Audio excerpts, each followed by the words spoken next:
آقا حضرت مصطفیٰ صلی اللہ علیہ وسلم نے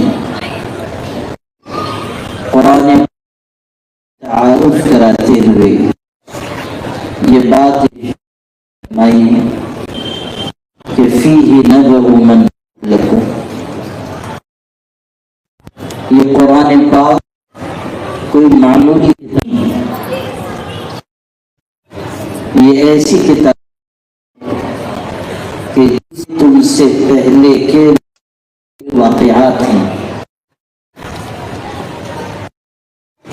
اس کے آگے اشارہ وخبر تمہارے بعد جو کچھ دنیا میں آنے ہیں اس کی بھی خبر اس کتاب فصل ما بینکم، اور خود تمہارے کے جو جو معاملات کا فیصلہ اس کتاب ارشاد بتاتا ہے کہ قرآن ایسی کتاب ہے جو ماضی اور مستقبل تینوں کو محیط ہے۔ دنیا میں جو لکھی گئی یا لکھی جا رہی تو کسی سے متعلق ہوتی ہے، اس میں ماضی کی روداد ہوگی یا حالات تبصرہ ہوگا یا آنے والے بارے میں کچھ اندازے مینے ہوں گے۔ قرآن پاک وہ زبان ہے جو تینوں زمانوں گھیرے ہوئے، ماضی بھی ہے، اس میں بھی ہے، اس میں مستقبل، اس میں لوگوں کے بارے میں مختلف باتیں گئی اور آنے دور کے بارے میں خبر دی گئی، اور جو انسانوں کی مشکلات ان کے حالات اور معاملات کا فیصلہ سنایا گیا۔ قرآن پاک کا یہ تعارف حضرت نبی کریم صلی اللہ علیہ وسلم نے اس فرمایا تاکہ مسلمان اس حقیقت جھیں کہ ماضی کی تاریخ قرآن پاک سے جڑی، اگر آج وہ چاہتے ہیں تب بھی انہیں پاک سے جڑنا ہوگا۔ آنے والے دور میں بھی جب کبھی جہاں کسی کو کامیابی ملے گی وہ قرآن پاک سے جڑ کر، قرآن پاک چھوڑ کر آپ کے لیے کوئی کامیابی، قرآن کو پڑھنا، اس کو یاد کرنا، اس کو سینے میں محفوظ، اس کی تلاوت کا معنی، قرآن مجید قرآن مجید کی ڈھلی ہوئی زندگی اختیار، قرآن مجید کو لوگوں تک پہنچانا، یہ ہمارا عمل ہونا چاہیے۔ آپ دیکھیے کہ قرآن مجید سے ہمارا جو تعلق تھا، قرآن مجید سے جو ہمارا جوڑ تھا، اس میں کمی آئی، نتیجہ یہ نکلا کہ حالات میں، مصائب میں، مشکلات میں، دشواریوں میں ہم گر گئے۔ اللہ تعالیٰ نے دنیا اور آخرت دونوں کی عزت اور ماضی اور حال اور مستقبل تینوں زمانوں میں کامیابی اور سرخروئی کی بنیاد قرآن پاک میں رکھی ہے۔ صرف یہ نہیں کہ قرآن مجید پر عمل کے ذریعے آپ آخرت میں کامیاب ہوں گے، بلکہ قرآن مجید کے ذریعے آپ دنیا میں بھی عزت اور سرخروئی پائیں گے۔ چین میں جب انقلاب آیا، وہاں پر استبدادی قوتیں مسلط تھیں، ظالمانہ اور جابرانہ قوتیں تھیں، پورا چین مظالم کی وجہ سے مشکلات سے دوچار تھا۔ وہاں پر ایک انقلابی شخص پیدا ہوا، اس کا نام تھا ماؤ زیدنگ۔ وہ دین بیدار شخص تھا، کمیونزم کو ماننے والا تھا، کمیونسٹ تھا، الحاد اور دہریت کے راستے پر چلنے والا تھا، لیکن اس نے ان مظالم کے خلاف آواز اٹھائی، ایک انقلاب برپا کیا، اور سینکڑوں ہزاروں لوگ اس کے ساتھ ہوئے، اور پھر ہوتے ہوتے ایسا وقت آیا کہ پورے چین میں انقلاب کی بات پھیل گئی، یہاں تک کہ جو ظالمانہ اور جابرانہ قوتیں وہاں مسلط تھی ان کا تختہ الٹ دیا گیا اور ایک نئی حکومت قائم ہوئی جو ایک طرح سے جمہوری حکومت تھی، اور اس میں اس ماؤ زیدونگ کو چیئرمین بنایا گیا۔ جو بات آپ کو اصل سنانی ہے وہ یہ کہ اس شخص کے چین کا اقتدار سنبھالنے کے بعد چند برسوں میں وہاں ایک زبردست انقلاب آیا اور وہ ملک جو نہایت پستیوں میں چلا گیا تھا آہستہ آہستہ ابھر کر آگے آیا اور پھر ترقیات ہوتی گئی، اور چند برسوں میں ایسا عروج وہاں ہوا کہ دنیا کے لوگ حیران ہو گئے۔ تو جب وہ ملک مستحکم ہوا اور بہت ہی حیرت انگیز اور تیز رفتار ترقی ہوئی تو ہمارے پڑوس کے ملک سے جو اسلام کے نام پر بنا ہے، مسلمانوں کا ملک کہلاتا ہے، وہاں کے صوبے سندھ کا چیف منسٹر اور اس کی کابینہ کے دیگر وزراء وہ سب گئے چائنا، چین گئے، وہاں جا کر ترقیات کا جائزہ لیا، کئی شہروں میں گئے۔ اس کے بعد پھر چیئرمین ماؤ زیدونگ سے ملاقات ہوئی۔ جو بات اصل آپ کو سنانی تھی وہ یہاں سنی۔ جب اس سے ملاقات ہوئی، ایک ایسا شخص جو دین بیدار ہے، جو کمیونزم کو ماننے والا ہے، جو دنیا میں کسی کوئی مذہبی پہچان نہیں رکھتا، اس شخص سے مسلمانوں اور اسلام کے نام پر بنے گئے ملک کے بڑے بڑے ذمہ دار اور وہاں کے منسٹرز پوچھ رہے ہیں کہ آپ کا ملک اتنی تیز رفتار ترقی کے راستے پر کیسے چلا گیا، ذرا ہمیں بتائیے کہ آپ نے اتنی تیزی سے اپنے ملک کو کیسے آگے بڑھایا۔ تو وہ شخص اس نے جو جواب دیا وہ ہم سب کو دل کے کانوں سے سننا چاہیے اور اپنے ذہن میں بٹھانا چاہیے۔ اس زمانے کے اردو انگریزی اخبارات میں شاہ سرخیوں کے ساتھ اس کا جواب چھپا۔ اس نے ان لوگوں سے جو مسلمان تھے، مسلم ملک سے گئے ہوئے تھے، بڑے بڑے ذمہ دار تھے، ان سے یہ کہا کہ اگر آپ مجھ سے میرے ملک کی ترقی کا راز جاننا چاہتے ہیں تو ایک جملے میں میں آپ سے یہ کہتا ہوں کہ قرآن آپ لوگوں پر اترا تھا، عمل ہم نے کر کے دکھایا۔ قرآن آپ پر اتارا گیا، آپ لوگوں نے اس کی قدر نہ پہچانی، قرآن آپ پر اترا، عمل ہم نے کر کے دکھایا۔ یہ ہے وہ چیز کہ دنیا کی عزت اور سرخروئی بھی اور آخرت کی نجات اور اونچے درجات دونوں قرآن مجید سے جوڑ دیے گئے۔ عزت ملے گی تو قرآن کے ذریعے، اس لیے کہ یہ اللہ کا اتارا ہوا کلام ہے۔ فَلَا أُقْسِمُ بِمَا تُبْصِرُونَ وَمَا لَا تُبْصِرُونَ إِنَّهُ لَقَوْلُ رَسُولٍ كَرِيمٍ وَمَا هُوَ بِقَوْلِ شَاعِرٍ قَلِيلًا مَا تُؤْمِنُونَ وَلَا بِقَوْلِ كَاهِنٍ قَلِيلًا مَا تَذَكَّرُونَ تَنزِيلٌ مِّن رَّبِّ الْعَالَمِينَ۔ قرآن پاک خود اپنا کیا تعارف کرا رہا ہے، قسم کھا کھا کر ارشاد فرمایا گیا کہ یہ قرآن ایک زبردست شریف فرشتے کی جانب سے کے ذریعے آیا ہوا کلام ہے۔ انہ لقول رسول کریم، اور یہ کسی شاعر کی شاعری نہیں، کسی ساحر کی ساحری نہیں، کسی کاہن کی کہانت نہیں، یہ تو زبردست اللہ کا اتارا ہوا کلام ہے۔ اللہ نے اس پاک کلام کو اتارا ہے۔ لا يأتيه الباطل من بين يديه ولا من خلفه تنزيل من حكيم حميد۔ یہ وہ اللہ کا کلام ہے کہ باطل دائیں سے اور بائیں سے اور آگے سے اور پیچھے سے اس کلام میں گھس نہیں سکتا۔ کوئی جھوٹ، کوئی جھل، کوئی تلبیس، کوئی افتراء، کوئی غلط بات، کوئی باطل اس کلام میں آ نہیں سکتا۔ یہ زبردست حکمت والے قابل تعریف اللہ کا اتارا ہوا کلام۔ یہ قرآن مجید جو اللہ نے اس لیے نہیں عطا کیا گیا تھا کہ اس کو تاقوں پر رکھ دیا جائے، اس کو برکت کی کتاب بنا لیا جائے، کسی وقت اس کو پڑھ لیا جائے یا نماز میں اس کی تلاوت سن لی جائے، صرف یہ مقصد نہیں، مقصد یہ ہے کہ قرآن مجید کو مشعل راہ بنا کر زندگی کی تاریک راہوں کو روشن کیا جائے۔ قرآن پاک اس لیے اتارا گیا تاکہ اس کی رہنمائی میں زندگی کا سفر پورا کیا جائے۔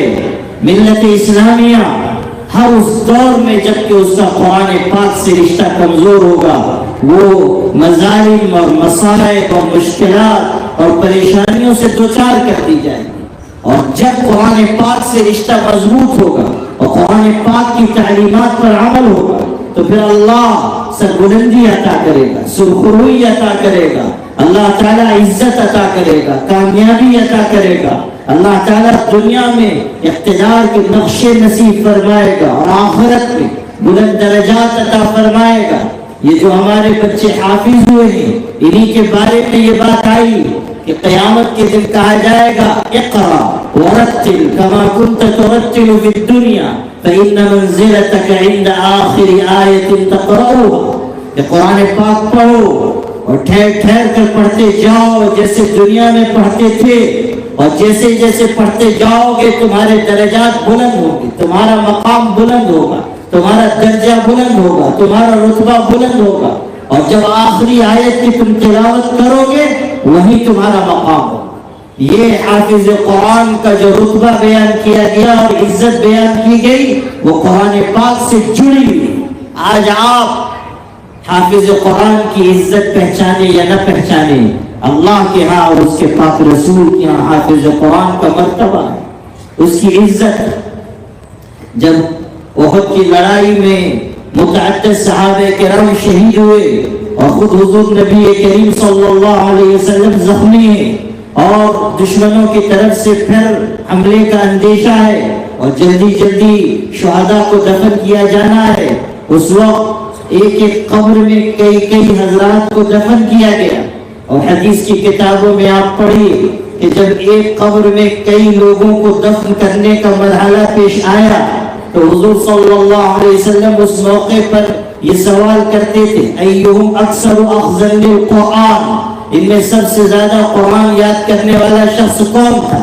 شہادت میں سب برابر ہیں، سب نے اللہ کے لیے جان دی ہے، سب نے رسول کی رفاقت میں اپنی جان اللہ کے دین پر نچھاور کی، لیکن فضیلت کا معیار اس کو بھی بنایا گیا کہ ایہم اکثر اخذا للقرآن، ان میں سے قرآن پاک کس کے سینے میں زیادہ محفوظ ہے، فَإِذَا أُشِيرَ إِلَىٰ أَحَدٍ مِّنْهُمْ قَدَّمَهُ فِي اللَّحْدِ، حدیث کے الفاظ ہیں کہ جب اشارہ کیا جاتا کہ اللہ کے رسول صلی اللہ علیہ وسلم ان لوگوں میں سے ان کو قرآن زیادہ یاد تھا تو حضور صلی اللہ علیہ وسلم ان کو پہلے قبر میں دفن فرماتے تھے۔ یہ اکرام آپ نے فرمایا، یہ عزت آپ نے فرمائی، یہ رتبہ اور مقام آپ نے دیا۔ قرآن پاک دنیا کی عزت اور آخرت کی نجات کا ذریعہ ہے، اور آج آپ دیکھ رہے ہیں کہ آج کے حالات میں بھی، آج جب کہ مسلمان پستی کا اور حالات کا شکار ہے، اس وقت بھی اللہ دکھا رہا ہے کہ جو لوگ قرآن پاک پر عمل کر رہے ہیں، جو لوگ اللہ تعالیٰ کے پاک کلام کو سینے سے لگا رہے ہیں، جو لوگ قرآن مجید کی تلاوت کر رہے ہیں، جو لوگ اللہ تعالیٰ کے اس پاک کلام کی آیتوں کو اپنی زندگی کے اندر داخل کر کے ایک نمونہ عمل پیش کر رہے ہیں، اللہ ان کو عزت عطا کر رہا ہے، اللہ ان کو سربلندی عطا کر رہا ہے۔ کس قدر کوششیں کی گئی کہ فلسطین کے مسلمانوں کو دبا دیا جائے، کچل دیا جائے اور ان کو سطح ہستی سے مٹا دیا جائے، ہزاروں ہزار شہید ہو گئے، چھوٹے چھوٹے معصوم بچوں بچیوں نے اپنے خون میں غسل کر لیا اور شہادتیں حاصل کی اور جانیں نچھاور کی اور عمارتیں گرا دی گئی، پورے غزہ کو کھنڈر بنا دیا گیا، لیکن قرآن مجید سے ان کے لازوال تعلق کو کوئی توڑ نہ سکا۔ کہ آپ نے نہیں دیکھا کہ ایک نوعمر بچہ لایا جا رہا ہے اور وہ زخمی ہے اور ایسی حالت ہے کہ ڈاکٹر دیکھ کر اس کی حالت دیکھ کر تشویش کا اظہار کر رہے ہیں، اور پھر اس سے یہ کہا جا رہا ہے کہ پیر تمہارا کاٹنے کی نوبت آ گئی ہے، پیر کٹ جائے گا، اس لیے کہ زہر پھیل رہا ہے۔ اور ہمارے پاس آلات نہیں ہیں، ہمارے پاس اس وقت دوائیں نہیں ہیں اور پیر کاٹنا ضروری ہے، اس لیے تم ذرا صبر کرو، آج ہی سے ہم پیر کاٹیں گے، برداشت کرو۔ سن کرنے کی کوئی دوا بھی موجود نہیں، بے ہوش کرنے کی کوئی دوا موجود نہیں۔ تو وہ نوعمر لڑکا کہتا ہے کہ میں قرآن مجید کی تلاوت شروع کرتا ہوں، اور جب میں قرآن پاک پڑھنے لگوں اور قرآن مجید کی تلاوت میں مگن ہو جاؤں تو پیر کاٹ دیجیے۔ قرآن پاک کی تلاوت کی حلاوت مجھ کو تکلیف سے بچائے گی، قرآن پاک کی تلاوت کی لذت مجھ کو تکلیف سے غافل کرے گی۔ یہ ہے قرآن پاک سے وہ تعلق جو اس قوم کے اندر ہے جو آج ظالمانہ اور جابرانہ استبدادی قوتوں کے آگے کھڑی ہوئی، اور اس عزم اور حوصلے کے ساتھ کہ کوئی ہمیں قبلہ اول سے ہٹا نہیں سکتا، کوئی ہمیں ہمارے وطن سے نکال نہیں سکتا۔ آپ اندازہ کیجئے کہ کس جانبازی جواں مردی کا انہوں نے ثبوت دیا، اور کس طرح دنیا کی قوتوں کو اللہ نے ان کے آگے جھکا دیا۔ قرآن نے کہا تھا وَلِلَّهِ الْعِزَّةُ وَلِرَسُولِهِ وَلِلْمُؤْمِنِينَ وَلَكِنَّ الْمُنَافِقِينَ لَا يَعْلَمُونَ۔ عزت اللہ کے لیے، عزت اس کے پیغمبر کے لیے، عزت ایمان والوں کے لیے۔ اللہ تعالیٰ نے منکروں کے لیے عزت نہیں رکھی ہے۔ طاقتیں اور قوتیں اور اقتدار کے نقشے چاہے کسی کے پاس کتنے ہی کیوں نہ آ جائیں، لیکن عزت اللہ کی اور عزت اللہ کے پیغمبر کی اور عزت اہل ایمان کے لیے اعلان کر دیا گیا کتب اللہ لأغلبن انا ورسلی۔ اللہ کا یہ فیصلہ ہے، اللہ نے یہ لکھ دیا ہے، اللہ نے یہ لازم کر دیا ہے کہ میں غالب آؤں گا اور میرے پیغمبر غالب آئیں گے۔ اللہ نے ایمان والوں کے لیے جو پیغمبروں کے راستے پر چلے، جو اللہ اور اس کے رسول کا طریقہ اپنائیں، ان کے لیے عزت لکھ دی اور وہ فیصلہ پورا ہو کر رہے گا۔ وَلِلَّهِ الْعِزَّةُ وَلِرَسُولِهِ وَلِلْمُؤْمِنِينَ وَلَكِنَّ الْمُنَافِقِينَ لَا يَعْلَمُونَ۔ عزت اللہ اس کے رسول اور اہل ایمان کے لیے۔ اب دیکھیے یہ حالات ناسازگار ہوئے، مصائب آئے، مشکلات آئی، پریشانیاں آئی، لیکن وہ جمے رہے۔ قرآن پاک کی اس آیت کا نمونہ دکھایا وَكَأَيٍّ مِّن نَّبِيٍّ قَاتَلَ مَعَهُ رِبِّيُّونَ كَثِيرٌ فَمَا وَهَنُوا لِمَا أَصَابَهُمْ فِي سَبِيلِ اللَّهِ وَمَا ضَعُفُوا وَمَا اسْتَكَانُوا وَاللَّهُ يُحِبُّ الصَّابِرِينَ۔ قرآن پاک جن واضح اور پرشکو الفاظ میں نقشہ کھینچتا ہے، اس کا نمونہ انہوں نے دکھایا کہ جنگ گئے، حالات آئے اور اس پر صبر کیا، نہ ان میں پستی آئی، نہ ان میں مغلوبیت آئی، نہ کم ہمتی آئی، نہ استبدادی قوتوں کے آگے جھک جانے کا مزاج پیدا ہوا، جمے رہے۔ اور اللہ ایسے ہی جمنے والوں کو پسند کرتا ہے۔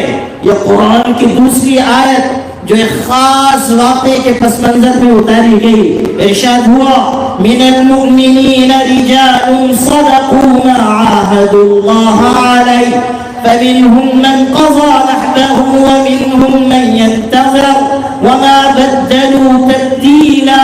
مسلمانوں میں بہت سے جوان مرد وہ ہیں کہ جنہوں نے اللہ سے کیے ہوئے عہد کو پورا کر دکھایا، کچھ وہ ہیں جو اللہ تعالیٰ کے راستے میں اپنی جان کی بازی لگا کر دنیا سے جا چکے، اور کچھ وہ ہیں جو اپنی باری کا انتظار کر رہے ہیں اور انہوں نے اللہ سے کیے ہوئے عہد کو کچھ بھی تبدیل نہ کیا۔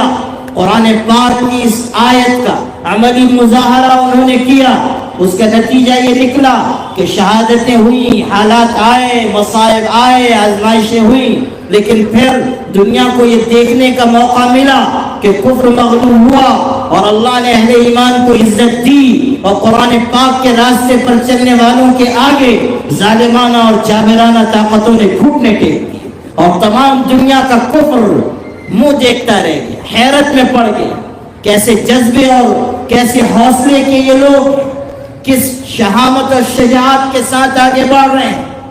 میرے بھائیو، قرآن پاک یہ عزم عطا کرتا ہے، قرآن پاک یہ حوصلہ بخشتا ہے، یقین کی طاقت قرآن کے سرچشمے سے ہاتھ آتی ہے، انسان کے دل کو قوت ملتی ہے قرآن پاک کے ذریعے جب وہ پڑھتا ہے قرآن مجید میں کہ اللہ تعالیٰ نے کتنے کمزور لوگوں کو طاقتور بنایا ایمان کی وجہ سے، یقین کی وجہ سے۔ جب وہ پڑھتا ہے کہ نبیوں کو ستایا گیا، رسولوں کو ستایا گیا، لیکن پھر اللہ نے ان کو غلبہ عطا فرمایا، بڑی بڑی ظالم جابر طاقتیں مٹائی گئی، صفحہ ہستی سے ان کا نام و نشان ختم کر دیا گیا۔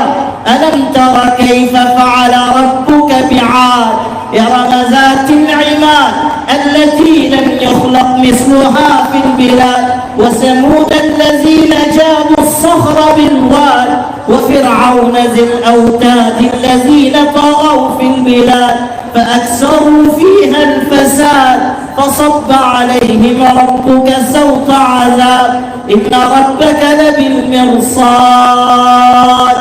بیان کیا گیا کہ قوتیں، طاقتیں اور بڑے بڑے اقتدار کے نقشے رکھنے والی قومیں بالآخر مٹا دی گئی، اس لیے مٹا دی گئی کہ اللہ تعالیٰ کی نافرمانی اور سرکشی کا راستہ انہوں نے اختیار کیا، اور پھر اللہ کے عذاب کا کوڑا ان پر برسا اور خاشاک کی طرح ان کو روئے زمین سے ہٹا دیا گیا اور ان کا نام و نشان ختم کر دیا گیا، اور یہ بھی اعلان ہوا إِنَّ رَبَّكَ لَبِالْمِرْصَادِ۔ یہ نہ سمجھو کہ کل یہ طاقتیں ختم کی گئی اور اب اللہ تعالیٰ نے اپنے عذاب کو ہٹا لیا، اب کوئی اللہ کی طرف سے گرفت ہونے والی نہیں۔ یاد رکھو اللہ آج بھی اتنے ہی طاقتور ہے، اتنے ہی غالب ہے، اتنے ہی قادر ہے، آج بھی اس کے پاس آج بھی پورا اقتدار اسی کے ہاتھ میں ہے، اور وہ ظالموں اور کافروں پر نگاہ رکھے ہوئے ہیں، اور وہ ظالمانہ قوتوں اور طاقتوں کے اوپر نگراں ہے، وہ دیکھ رہا ہے کہ کون کس راستے پر چل رہا ہے اور کون بندوں اور بندیوں کو ستا رہا ہے، اور اس نے ڈھیل دے رکھی، اس نے رسی چھوڑ رکھی، لیکن جب اللہ تعالیٰ کی طرف سے پکڑ ہوگی پھر ظالم مٹا دیے جائیں گے، پھر قوتیں مغلوب کر دی جائیں گی۔ میرے بھائیوں، میری پیاری بہنوں، قرآن پاک کی طرف لوٹو، قرآن پاک سے اپنا رشتہ مضبوط کرو، قرآن مجید نے جو راستہ بتایا ہے اسے اختیار کرو۔ قرآن بتا رہا ہے کہ ملت اسلامیہ اس وقت تک کامیاب نہیں ہوگی جب تک کہ دین کا علم ان کے اندر نہ آئے۔ آپ دنیا کی کتنی ڈگریاں حاصل کر لیجئے، اصلی تعلیم پا لیجئے، فنون میں آگے بڑھ جائیے، کالجوں اور یونیورسٹیز کے گلی کوچے آپ کھنگال لیجئے، سیاسی گلیاریوں میں چلے جائیے، بڑے بڑے محلوں میں رہنے لگ جائیے، اقتدار کے نقشے پا لیجئے، کبھی بھی آپ کامیاب نہیں ہوں گے جب تک کہ آپ کے اندر دین کا علم نہ ہو۔ دین کا علم اللہ کی خشیت کی بنیاد، دین کے علم کے بغیر نہ آنکھ میں حیا آئے گی، نہ زبان پر سچائی آئے گی، نہ دل میں خوف آئے گا، نہ تقوی و طہارت کی زندگی نصیب ہوگی۔ دین کا علم ہر مسلمان مرد کے لیے، عورت کے لیے ضروری ہے۔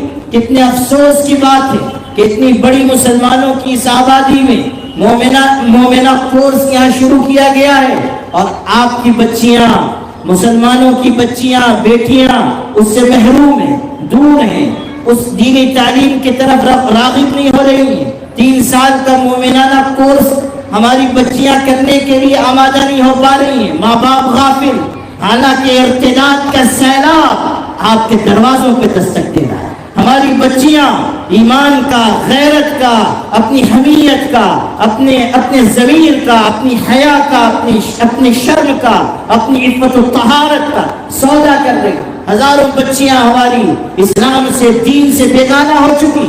ایسے وقت میں بھی اگر ہم اپنی بچیوں کے لیے دین کی تعلیم کو ترجیح نہ دیں تو ہمارے اندر یوں محسوس ہوتا ہے کہ ایمان کی کوئی رمق پھر باقی نہ رہی۔ ارشاد فرمایا گیا قُلْ هَلْ يَسْتَوِي الَّذِينَ يَعْلَمُونَ وَالَّذِينَ لَا يَعْلَمُونَ، جو علم والے ہیں اور جو بے علم ہیں برابر نہیں ہو سکتے۔ جس طرح اندھیرا اور اجالا برابر نہیں، دھوپ اور سایہ برابر نہیں، جس طرح دنیا میں دیکھنے والا بینا اور نابینا برابر نہیں، اسی طرح علم والا اور جاہل برابر نہیں ہو سکتے۔ علم کے بغیر ہم دنیا میں کبھی ترقی نہیں کر سکتے۔ دین کا علم ہماری زندگی کی شاہراہوں کو روشن کرے گا، دین کا علم ہمارے بچوں کے اندر اخلاق پیدا کرے گا، دین کا علم ہمارے بچوں کے اندر شرافت پیدا کرے گا، دین کا علم ہمارے بچوں اور بچیوں کو ملت اسلامیہ کے نونہالوں کو دنیا کی مختلف قوموں اور مختلف جماعتوں اور مختلف ملتوں کے آگے سر اٹھا کر جینے کا موقع فراہم کرے گا۔ دین کا علم ان کے اندر خود اعتمادی لائے گا۔ دین کے علم کے ذریعے ہمارے بچے بچیاں دنیا اور آخرت میں کامیابی کے راہ پر چل سکیں گے۔ اس لیے آج اگر آپ اس مدرسہ مدینۃ العلوم کے سالانہ اجلاس میں آئے ہیں اور آپ ایک خوش نصیب حافظ بننے والے بچوں کو دیکھ رہے ہیں، جن میں ایک 8 سال کا ننھا معصوم بچہ بھی ہے جو قرآن پاک کا جیتا جاگتا معجزہ ہے، جو قرآن پاک کی حقانیت کی دلیل ہے، جو قرآن پاک کی صداقت کا گواہ ہے، جو قرآن مجید کے منزل من اللہ ہونے کی ناقابل شکست دلیل ہے۔ اگر آپ ان خوش نصیب بچوں کو دیکھ رہے ہیں تو آپ کے اندر بھی یہ جذبہ پیدا ہو کہ ہمارے بچے بھی حافظ بنے، عالم بنے، ہماری بچیاں حافظہ بنے، عالمہ بنے، وہ دین کے علم کے ذریعے اپنے سینوں کو روشن و منور کریں۔ آپ کے اندر بھی یہ جذبہ آئے کہ ہماری اولاد آخرت میں ہمارے لیے نجات کا باعث بنے، ہماری اولاد دین کا علم سیکھ کر اور دین کے علم کی راہ پر چل کر ہمارے لیے توشہ آخرت بنے۔ قرآن پاک اعلان کر رہا ہے، یا ایھا الذین آمنوا اتقوا اللہ ولتنظر نفس ما قدمت لغد واتقوا اللہ ان اللہ خبیر بما تعملون۔ ارشاد ہوا، اے ایمان والو اللہ سے ڈرو اور تم میں سے ہر شخص غور کرے کہ آنے والے کل کے لیے اس کے پاس کیا تیاری ہے۔ قیامت آنی ہے، موت یقینی ہے، زندگی فانی ہے، دنیا آنی جانی ہے۔ کل من علیہا فان ویبقى وجہ ربک ذو الجلال والاکرام۔ یہ دنیا اپنی تمام رونقوں اور زینتوں کے ساتھ مٹ جانے کے لیے ہے۔ دنیا باقی رہنے والی نہیں، نہ اس کا مال باقی رہے گا، نہ اس کی شہرت باقی رہے گی، نہ اس کی عزت باقی رہے گی، نہ اس کا منصب کبھی باقی رہے گا۔ دوام اور بقا صرف اللہ کی ذات کے لیے ہے، باقی جو ہے وہ فنا ہونے کے لیے ہے۔ باقی رہنے والی ذات تنہا اللہ کی۔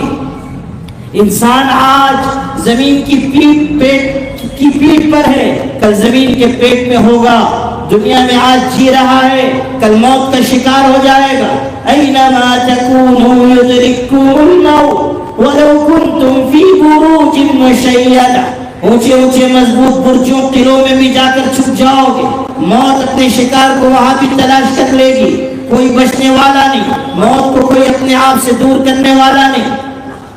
خواجہ عزیز الحسن مظلوم نے کہا تھا، آنے والی کس سے ٹالی جائے گی، جان ٹھہری جانے والی جائے گی، روح رگ رگ سے نکالی جائے گی، ایک دن تجھ پہ خاک ڈالی جائے گی، ایک دن مرنا ہے، آخر موت ہے، کرنے جو کرنا ہے آخر موت ہے، آخری انجام فنا ہے، آخری انجام مر جانا ہے، آخری انجام دنیا چھوڑ کر آگے بڑھ جانا ہے۔ کوئی اپنے آپ کو موت کے شکنجے سے بچا نہیں سکتا۔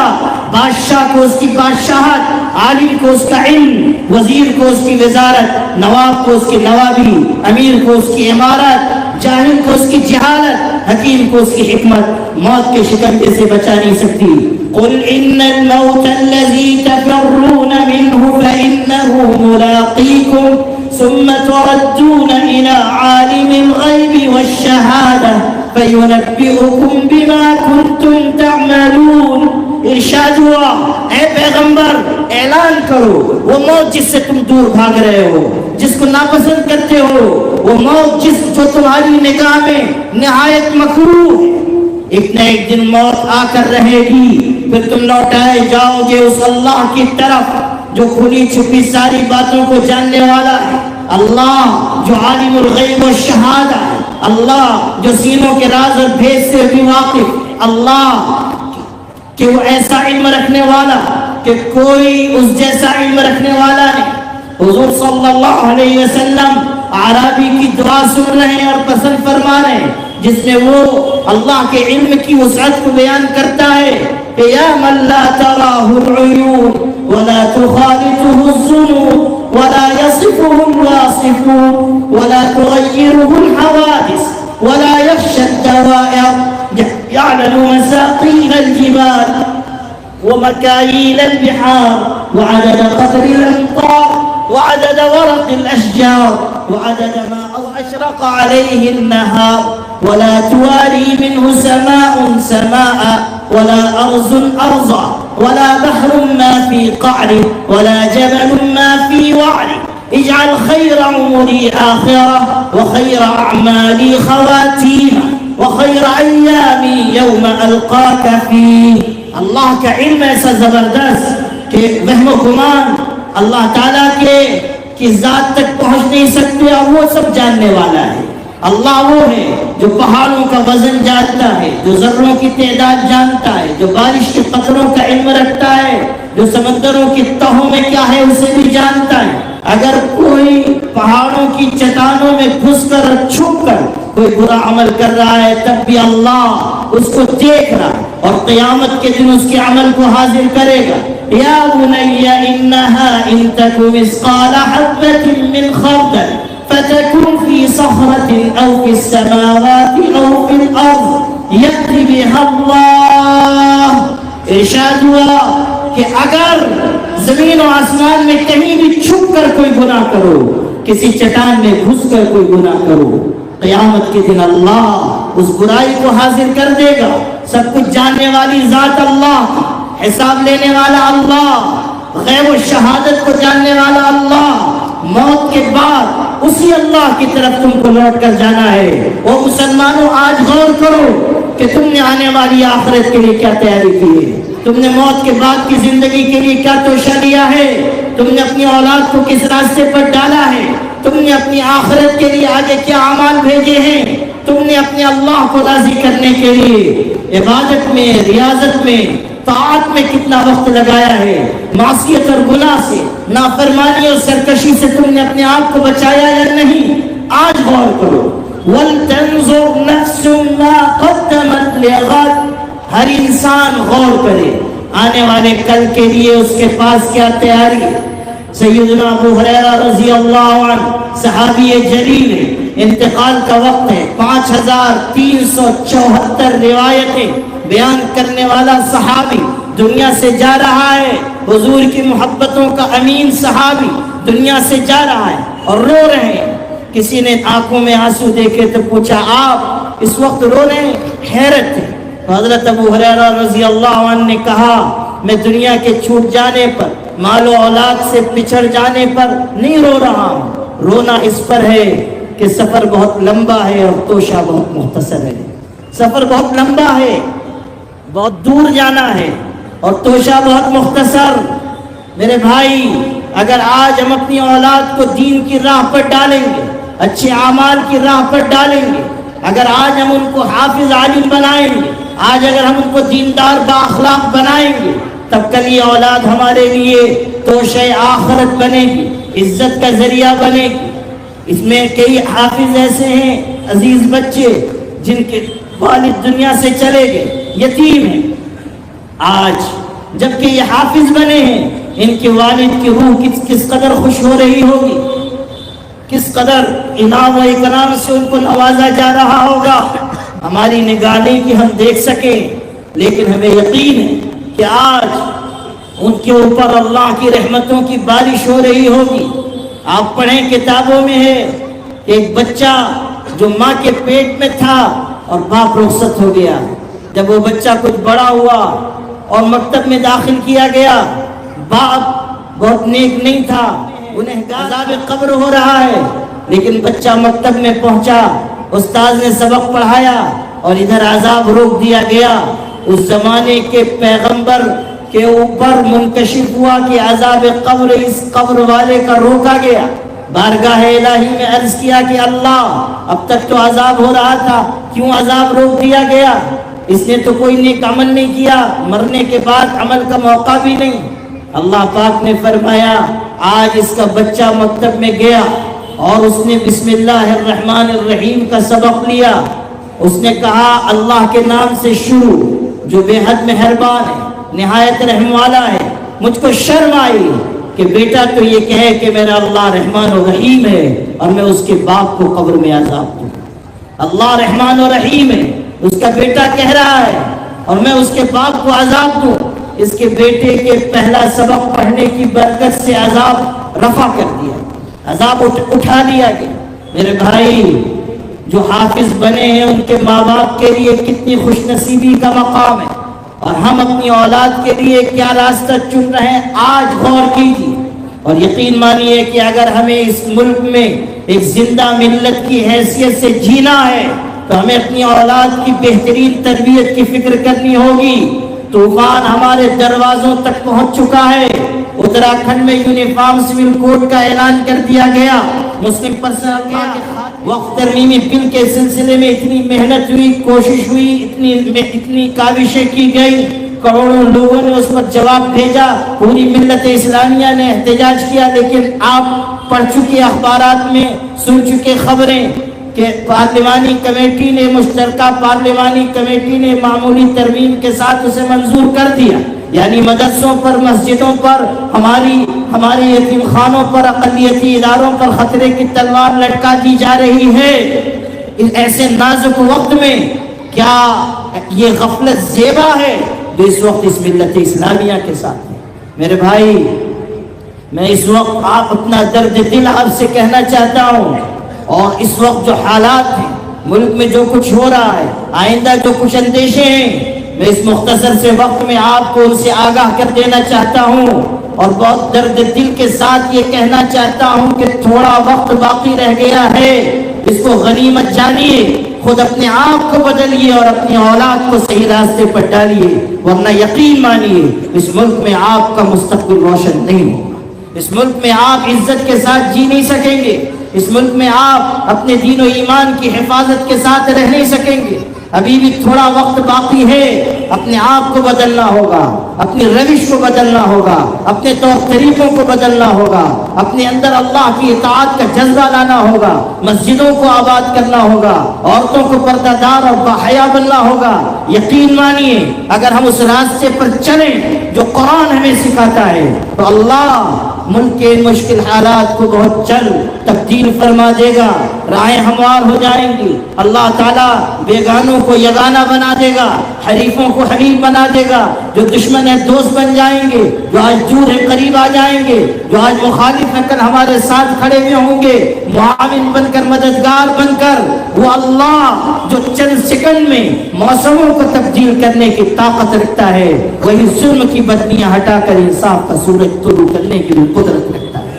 اللہ پر یقین رکھیے، اللہ پر بھروسہ رکھیے، اور مایوسی کے بغیر پوری ہمت کے آپ کی اصلاح کی فکر کیجیے، اپنے آپ کو تبدیل کیجیے. یہی قرآن کا پیغام ہے، یہی اس جلسے کا پیغام ہے، یہی تمام مدارس کا پیغام ہے، یہی علماء کا پیغام ہے. اور سمجھ لیجیے کہ آپ مدرسے کی اہمیت اور عظمت کو پہچانے یا نہ پہچانے، آپ کے حریف اچھی طرح جانتے ہیں کہ مدرسے کی قیمت کیا ہے، مدرسے کی طاقت کیا ہے. اسی لیے کوشش ہو رہی ہے کہ مدارس کو ویران کیا جائے، مدارس کو برباد کیا جائے، مدارس کو ختم کیا جائے. اس لیے ہر ادارے، ہر مدرسے کے لیے آپ سد سکندری بن جائیے. جب تک مدارس قائم رہیں گے یہ ملت انشاءاللہ اپنے قدموں پر کھڑی رہے گی، مضبوطی کے ساتھ، ہمت اور حوصلے کے ساتھ. اور جب مدارس ٹوٹیں گے تو پھر یہ ملت اپنے قدموں پر کھڑی نہیں رہ سکے گی. اس لیے اپنے حق حلال کی کمائی سے مدارس کو مضبوط کیجیے اور اپنی اولاد کو مدارس سے جوڑیے، دینی تعلیم سے جوڑیے، اخلاق و کردار کی مضبوطی سے جوڑیے. آپ اس ملک میں اگر لوگوں کے دلوں کو فتح کر سکتے ہیں تو اخلاق و کردار کے ذریعے فتح کر سکتے ہیں. متعصب لوگ کہتے ہیں کہ اسلام تلوار کی زور سے پھیلا. میں یہ کہتا ہوں کہ تم سچ کہتے ہو، اسلام تلوار کے زور سے ہی پھیلا ہے. لیکن سنو، وہ تلوار لوہے یا فولاد کی تلوار نہیں تھی، وہ اخلاق اور کردار کی تلوار تھی. اسلام اگر پھیلا ہے تو اخلاق اور کردار کے ذریعے پھیلا ہے. آج اگر ہم اسی مومنانہ کردار کو اپنائیں گے، اللہ حالات کو تبدیل فرمائے گا. اللہ تعالی ہم سب کی حاضری کو قبول فرمائے. وآخر دعوانا ان الحمدللہ.